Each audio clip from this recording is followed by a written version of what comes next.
kabayan. Natampakan na. Hindi na siya tinatangay ng tubig ulan. Ang kontraktor dito mga kabayan, yan na po yung Santa Clara. Yan, yung girder na ito nakaabang to para doon sa tulay. Sa likuran natin may tulay dyan. Ayan, balot na balot sa bakal eh.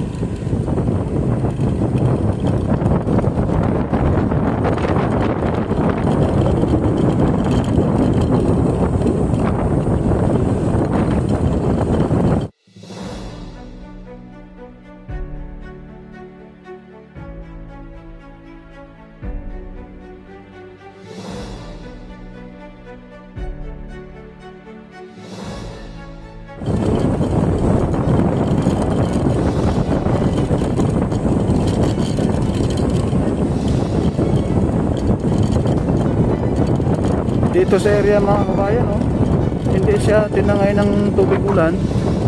Bakit doon sa kabilang side ay tinangay?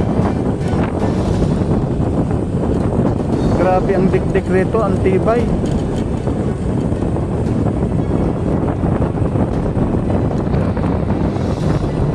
Ito malapit na rin po lalagyan ng cement.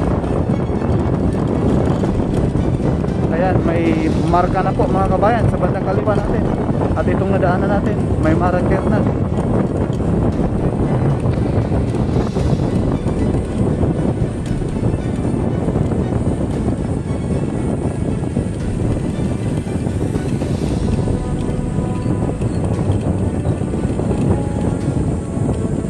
Walang madaanan yata.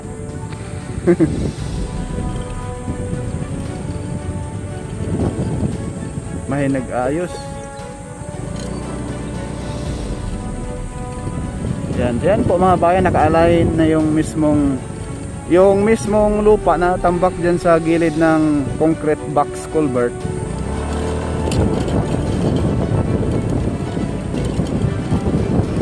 Yan.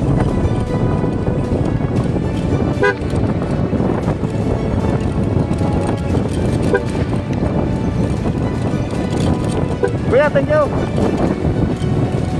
Yan, napakataas mga bayan, oh, grabe. Ayan, yan ang putik. Ayan yung followers natin, yung bahay daw nila ito, kulay blue yata. Ito yata yung bahay ni Sir. Ayan, oh.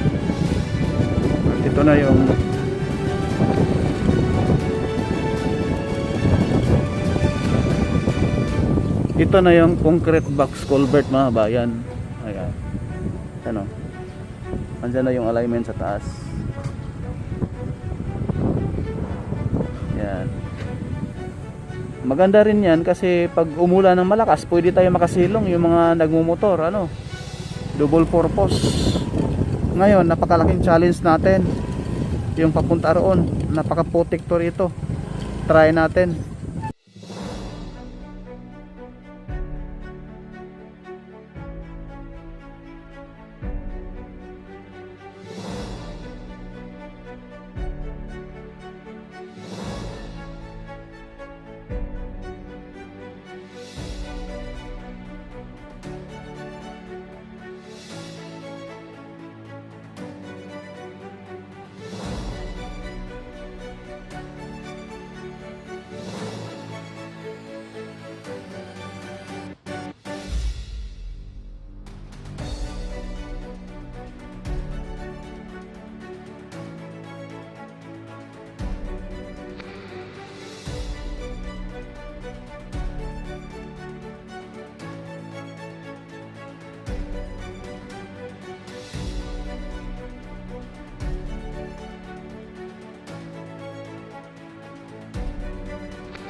Diyan sa dulo mga bayan, yan na po yung Barangay Santa Maria at Santissimo papuntang Tiaong.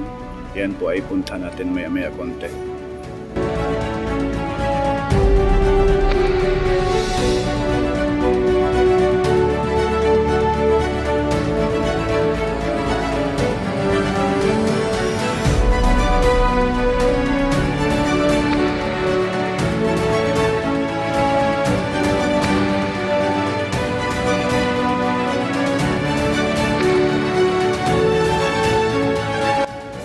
po mga bayan, yung baba natin, yan na po yung ina-update natin sa ngayon, no? Yung area na yan, yung Barangay Solidad.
Concrete box culvert mga kabayan.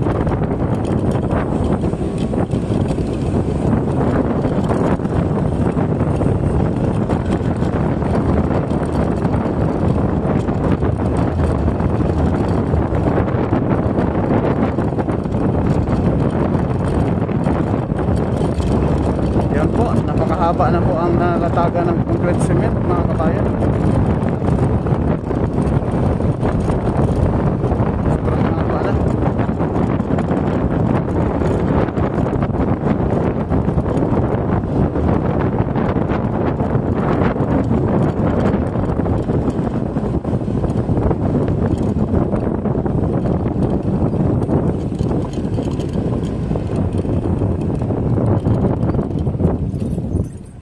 Ayan po, ang haba na po mga kabayan, yung nalatagan ng concrete cement.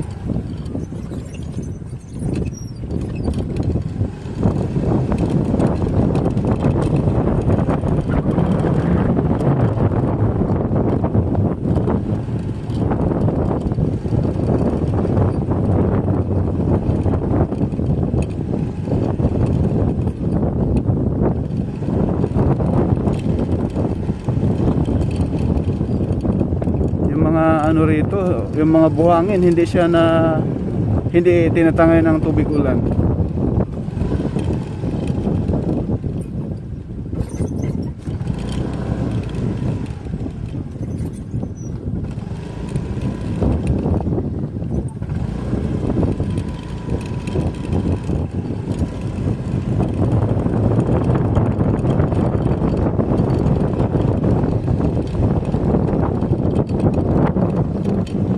Yan o, yan po yung concrete cement mga bayan.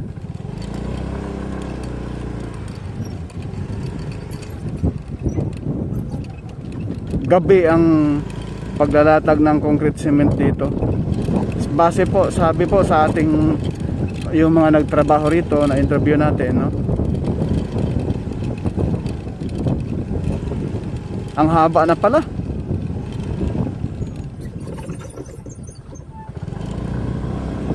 Ang haba na yung nalatagan ng concrete cement.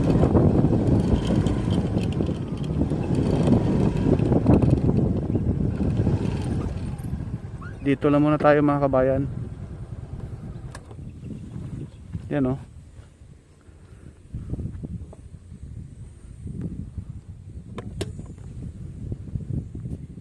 Hanggang doon na yan. Napakahaba na pala. Hanggang dito lang muna mga bayan yung ating latest update rito po sa SLEX TR4 sa porsyon ng Barangay San Decimo at Barangay Solidad. No? Maraming salamat po and God bless po sa ating lahat.